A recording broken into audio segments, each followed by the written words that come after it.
மலையாள திரையுலக பாலியல் புகார்கள் தொடர்பான ஹேமா கமிட்டியின் அறிக்கை வெளியான பிறகும் எந்த நடவடிக்கையும் எடுக்காதது ஏன் என கேரள அரசுக்கு கேள்வி எழுப்பியுள்ள அம்மாநில உயர்நீதிமன்றம் ஹேமா கமிட்டியின் முழுமையான அறிக்கையை சிறப்பு புலனாய்வு குழுவிடம் ஒப்படைக்கவும் உத்தரவிட்டுள்ளது.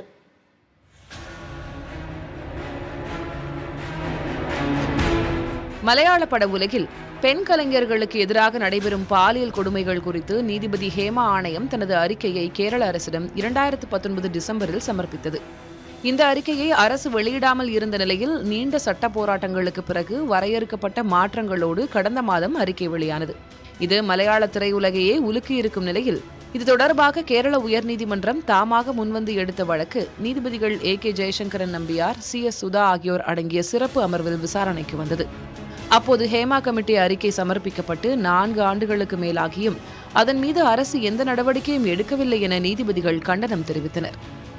நடவடிக்கை எடுப்பதில் இத்தனை ஆண்டுகள் தாமதம் ஏன் என்று நீதிபதிகள் கேள்வி எழுப்பினர்.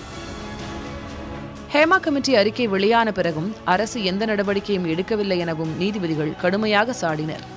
மேலும் ஹேமா கமிட்டி அறிக்கையில் உள்ள குற்றச்சாட்டுகளுக்கு அரசு என்ன நடவடிக்கை எடுத்தது என்பதை தெரிவிக்குமாறு நீதிபதிகள் கோரினர்.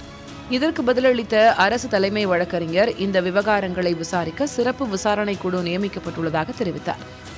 அப்போது நீதிபதிகள் சிறப்பு புலனாய்வு குழு இருந்தபோதிலும் ஹேமா கமிட்டியின் அறிக்கையின் அடிப்படையில் ஏதேனும் உறுதியான நடவடிக்கைகள் செயல்படுத்தப்பட்டதா என கேள்வி எழுப்பினர்.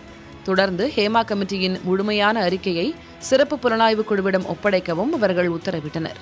திரையுலகில் மட்டுமின்றி சமூகத்தில் பெண்கள் எதிர்கொள்ளும் பிரச்சினைகளுக்கு தீர்வு காண என்ன நடவடிக்கை எடுக்கப்பட்டுள்ளது என்ற கேள்வியையும் நீதிபதிகள் முன்வைத்தனர்.